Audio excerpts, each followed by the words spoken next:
Hindi ka talo sa Facebook ads na ginagawa mo. Nagbago lang ang laro paano mo ginagamit si Facebook ads. At this 2026, hindi na targeting ang panalo, kundi creative plus trust. And yun yung pag-uusapan natin dito sa video. Madalas nararamdaman natin na hindi na gumagana yung Facebook ads natin. And feeling natin tayo yung merong problema. The problem is, ginagamit mo pa rin yung lumang strategy sa bagong algorithm ng Facebook. So in this video, I'll show you the 3 things that still work in Facebook ads this 2026. Lalo na sa mga may business dito sa Pilipinas. And remember, hindi mo kailangan ng malaking budget sa simula para gumamit ng Facebook ads at para mag-work ito. Pag-usapan natin yung number 1. Creative are the new targeting. Unang katotohanan, patay na yung over-targeting na dati. Lahat ng interest na possible na dapat ilagay mo dun sa Facebook ads, inilagay mo na. Yung mga behavior, demographics na super detailed ng audience na kung saan hindi mo na alam kung ano yung nag-work dun sa mga nilagay mo.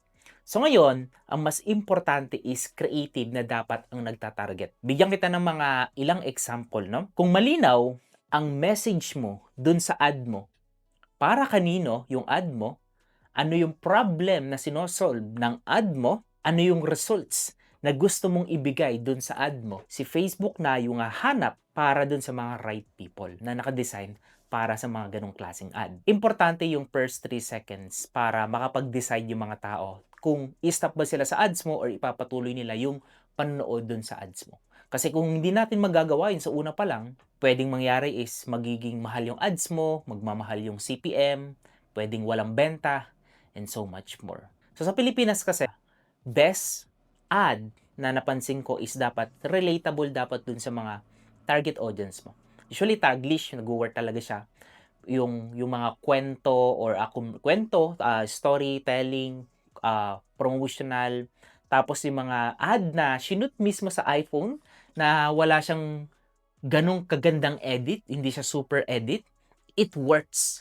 Mas bumibili yung mga Pinoy sa kumbaga mas authentic na kwento at syempre sa mga totoong tao talaga, hindi sa perfect or pagandahan talaga sa ads, no?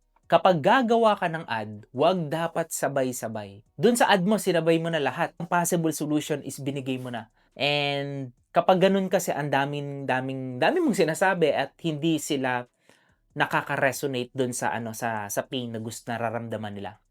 So, let's say for example, one pain, one solution. Okay?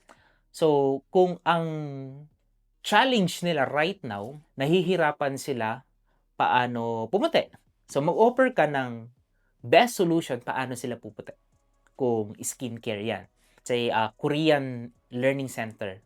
And kapag sinabi mo doon sa ad mo na nag-o-offer din kayo ng mga Chinese language, yung other languages, pero pinaka-main focus at main ino-offer nyo is Korean language, hindi na nila maaalala yun sa sobrang dami mong sinabi.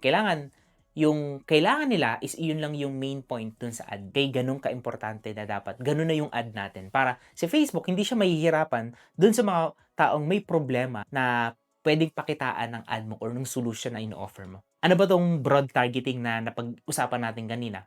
Broad targeting, ito yung pwede kang gumamit ng mga interest na sobrang broad. Para sa akin kasi, broad targeting means pwede siyang walang interest or pwede siyang merong broad interest. For example, ano ba yung broad interest? Kung sa pagninegosyo or sa finance, people na interested pagdating sa finance.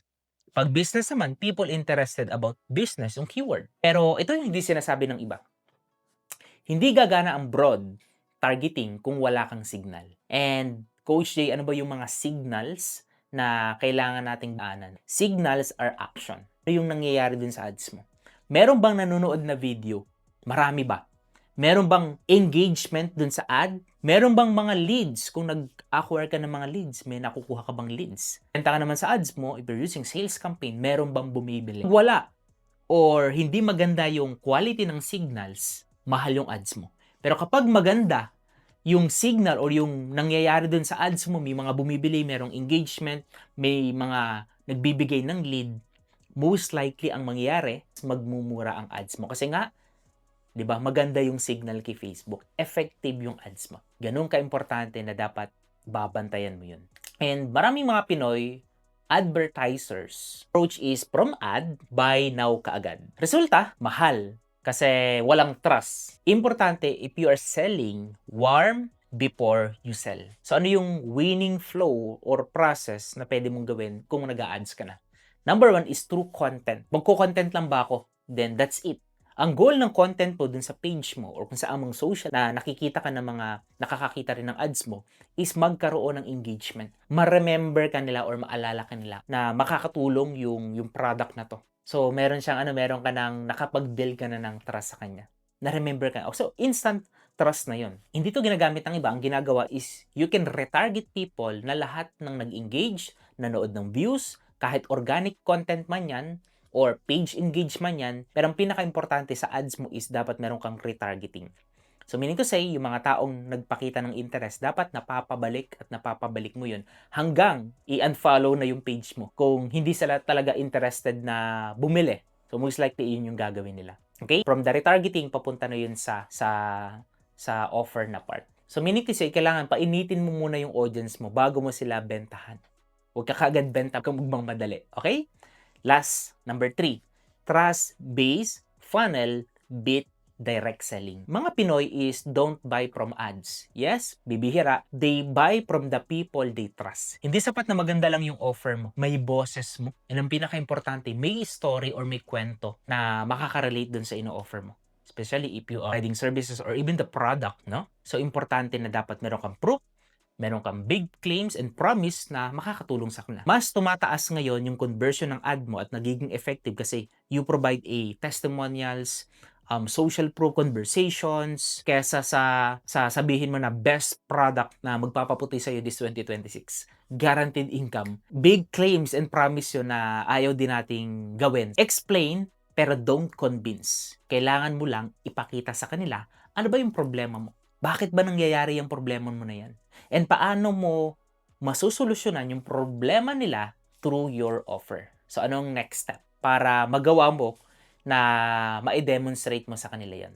Create ka ng mga simple video para mag-explain sa kanila. Hindi kailangang set up sa studio, you can shoot a video kagaya ng sinabi ko sa iyo kanina kahit nasa kotse ka, using your cellphone, your iPhone. Script as a guide, na hindi importante na dapat word by word binabasa mo yung script.